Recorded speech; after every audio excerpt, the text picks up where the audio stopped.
సాయంత్రంతో MLC ఎన్నికల ప్రచారం close అవ్వనుంది. 3 స్థానాలకు జరుగుతున్న ఎమ్మెల్సీ ఎన్నికల్లో కాంగ్రెస్ పార్టీ కరీంనగర్ గ్రాడ్యుయేట్ స్థానానికి అభ్యర్థిని నిలిపింది. పార్టీ మద్దతుతో నరేందర్ రెడ్డి పోటీ చేస్తున్నారు.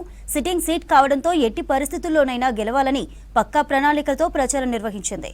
సీఎం రేవంత్ రెడ్డి నిజామాబాద్, మంచిర్యాల, కరీంనగర్ సభల్లో పార్టీ అభ్యర్థుల తరపున క్యాంపెయిన్ చేశారు. సాయంత్రంతో ఎమ్మెల్సీ ఎన్నికల ప్రచారం క్లోజ్ అవ్వనుంది. 3 స్థానాలకు జరుగుతున్న ఎమ్మెల్సీ ఎన్నికల్లో కాంగ్రెస్ పార్టీ కరీంనగర్ గ్రాడ్యుయేట్ స్థానానికి అభ్యర్థిని నిలిపింది.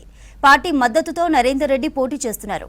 సిట్టింగ్ సీట్ కావడంతో ఎట్టి పరిస్థితుల్లోనైనా గెలవాలని పక్కా ప్రణాళికతో ముందుకెళ్తోంది. సీఎం రేవంత్ రెడ్డి నిజామాబాద్, మంచిర్యాల, కరీంనగర్ సభల్లో పార్టీ అభ్యర్థుల తరపున క్యాంపెయిన్ చేశారు. కాంగ్రెస్ కి సంబంధించిన అప్డేట్స్ షరీఫ్ లైవ్ ద్వారా అందిస్తారు. షరీఫ్, ఎమ్మెల్సీ ఎన్నికలపై మరి కాంగ్రెస్ కసరత్తు ఏంటి? ఈ నెల 27న ఒక గ్రాడ్యుయేట్ ఎమ్మెల్సీకి, 2 టీచర్స్ ఎమ్మెల్సీకి ఎన్నిక ఈ నెల 27న జరగబోతోంది. ప్రచారం సాయంత్రం కల్లా క్లోజ్ కాబోతోంది. సో దీనిపైన కాంగ్రెస్ పార్టీ ప్రభుత్వం చాలా ఛాలెంజింగ్గా తీసుకుంది. నేరుగా సీఎం రేవంత్ రెడ్డి 3 సభలను ఏర్పాటు చేసి నిరుద్యోగుల పక్షాన చిత్తశుద్ధితో ఎట్లా ఉంది ప్రభుత్వం, కాంగ్రెస్ పార్టీ ఉందనేటువంటి అంశాన్ని నొక్కి మరీ చెప్పారు. ఏడాది కాలంలోనే దాదాపు 56,000కు పైగా ఉద్యోగ అవకాశాలు కల్పించారు. బీసీ, ఎస్సీ వర్గీకరణ ద్వారా రానున్న రోజుల్లో నోటిఫికేషన్స్ విడుదల కాబోతున్నాయి. కాబట్టి ఆ విడుదలైనటువంటి నోటిఫికేషన్ ప్రాతిపదికన గ్రూప్ 1, 2, 3, 4 ఈ గ్రూప్స్ ఎగ్జామ్స్లో సామాజిక పరంగా వాళ్ళకు సంబంధించినటువంటి వాళ్ళకి అందే ఫలాల పరంగా వాళ్ళకు అందుతాయనేటువంటి విషయాన్ని చెప్తూనే నొక్కి చెప్పారు. ఈ 3 సభలు ఎంతగానో కాంగ్రెస్ అభ్యర్థి, విద్యాసంస్థల అభ్యర్థిగా ఉన్నటువంటి పట్టభద్రుల ఎమ్మెల్సీ స్థానానికి ఎవరైతే నిల్చున్నారో, బరిలో ఉన్నారో నరేందర్ రెడ్డికి ఎంతగానో దోహదపడ్డాయనేటువంటి చర్చనైతే పార్టీలో జరుగుతోంది.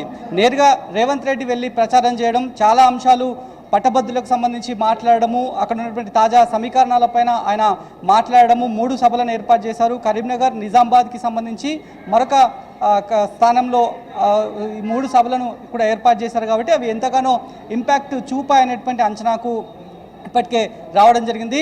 కాంగ్రెస్ తరఫు నుంచి ఇందాక చెప్పిన దాని ప్రకారం నరేందర్ రెడ్డి ఆయనకి విద్యాసంస్థలు ఉన్నాయి కాబట్టి చాలామంది యువతతో ఆయనకి డైరెక్ట్ కాంటాక్ట్స్ ఉన్నాయి. కాబట్టి తన వైపు మళ్ళేలాగా, తనకు ఓటు వేసేలాగా చాలా ఛాన్సెస్ ఉన్నాయనేటువంటి అంశాన్ని నరేందర్ రెడ్డి ఆశాభావంతో ఉంటున్నటువంటి పరిస్థితి కనిపిస్తోంది. మరి మార్చి 3న ఏ రకమైనటువంటి ఫలితాలు బయటకు రాబోతున్నాయి, పట్టభద్రులు ఎవరికి పట్టం కట్టబోతున్నారు, టీచర్స్ ఎవరికి పట్టం కట్టబోతున్నారు అనేటువంటి విషయాలపైన మార్చి 3కి ఫలితాలు బయటకు వచ్చిన తర్వాత క్లారిటీ కనిపించే అవకాశం కనిపిస్తోంది. ఇందాక చెప్పిన దాని ప్రకారం మొత్తం 3 ఎమ్మెల్సీ స్థానాలకు ఎన్నికలు జరగబోతున్నాయి. 27న గ్రాడ్యుయేట్ ఎమ్మెల్సీకి మెదక్, కరీంనగర్, నిజామాబాద్, ఆదిలాబాద్ సంబంధించినటువంటి పట్టభద్రుల కాన్స్టిట్యున్సీస్కి ఎన్నిక జరగబోతోంది. ఇక మరో టీచర్ ఎమ్మెల్సీ కూడా అక్కడే ఎన్నిక జరగబోతోంది.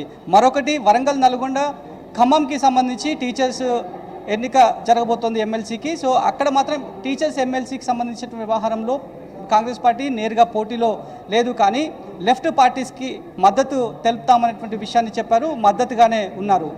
పూర్తి స్థాయిలో ఫోకస్ పెట్టింది మాత్రం గ్రాడ్యుయేట్ ఎమ్మెల్సీ స్థానంపైనే ఫోకస్ పెట్టారు. అది సిట్టింగ్ స్థానం. గతంలో జీవన్ రెడ్డి అక్కడ ఎమ్మెల్సీగా ప్రాతినిధ్యం వహించారు, ఎమ్మెల్సీగా కొనసాగారు. కాబట్టి ఆయన సిట్టింగ్ స్థానాన్ని మళ్ళీ పదిలం చేసుకోవాలనేటువంటి విషయం పైన ఇప్పటికే పార్టీ చాలా బలంగా ప్రచారం చేసింది.